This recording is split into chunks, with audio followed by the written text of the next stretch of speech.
తెచ్చుకొని తాగి అక్కడ పెట్టి ఆ విధంగా పాల్పడ్డాడు, హత్యలకు పాల్పడ్డాడు. ఎందుకంత జరుగుతుంది? ఈ రోజు 2 లక్షల పైన బెల్ట్ షాపులు ఉన్నాయి.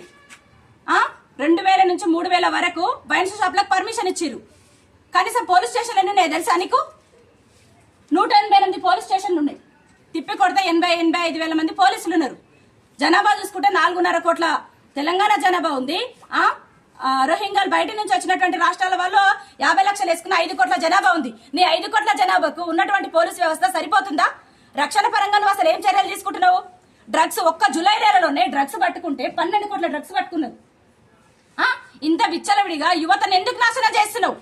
అంటే ప్రభుత్వం అంటే కేవలం కాంట్రాక్టులు, భూములు, రియల్ ఎస్టేట్ దందాలు, లేకపోతే డబ్బులకు సంబంధించిన ఫైరవీలు ప్రభుత్వం అంటే అంతేనా?